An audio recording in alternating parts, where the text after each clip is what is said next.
Now, do you remember when Trump said the following about migrant farmers just a couple of weeks ago? Roll it.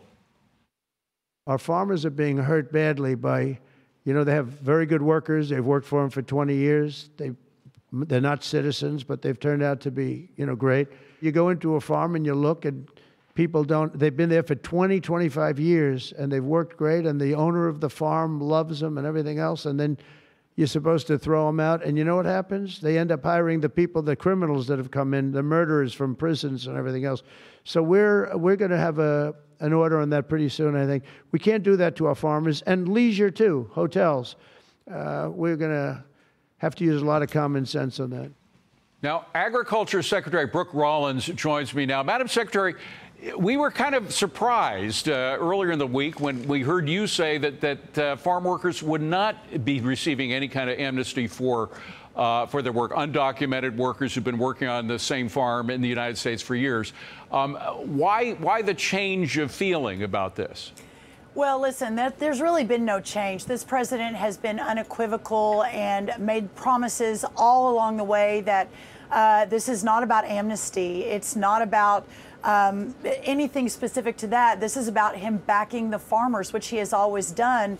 But the shortage in the farm labor and the importance of fulfilling that, we've got to secure the border. We've got to make sure that we're safe and secure, but that we can fix this problem under current law. And so Secretary Chavez DeRimmer over at Labor has been working on that. We talked about it in the cabinet meeting yesterday. The mass deportations continue, but they just continue within the big cities. Get the bad guys out first. But so ultimately, it's not. Forgive me for interrupting, Madam Secretary, but it's not an amnesty, you're saying, but it will be allowing farmers to continue to work with some undocumented workers. Have I got that right? Well, ultimately, we have to move toward a 100% legal workforce, and that's what this president stands for, and that's what we're doing. The mass deportations will continue, but the president has been very clear that we have to make sure we're not compromising our food supply at the same time. So again, Congress has to fix it. Our Secretary of Labor is on it. We've talked about it nonstop. Okay. Our It sounds like you don't yet have a continues. Concrete proposal to deal with farmers who rely on undocumented workers. Am I right? Well, no, we are working on it. There's a concierge You're working on it, but that's not a concrete proposal.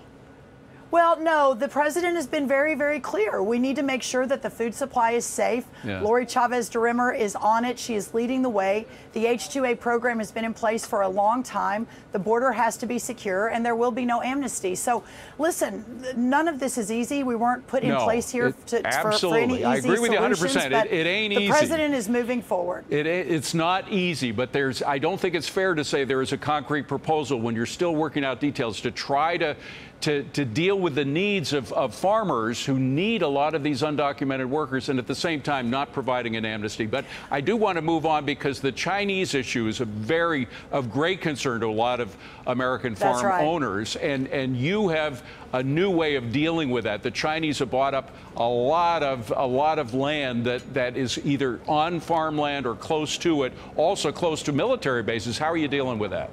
Yeah, I like your chart. I brought my own, but I don't need it because you've got it. Thank you. Listen, yesterday we had a big announcement. 4 cabinet members, White House counselor to the president, Peter Navarro, 3 of our country's best governors, that for the first time, we have to align all efforts. In 1980, China owned about 1,400 acres of American farmland.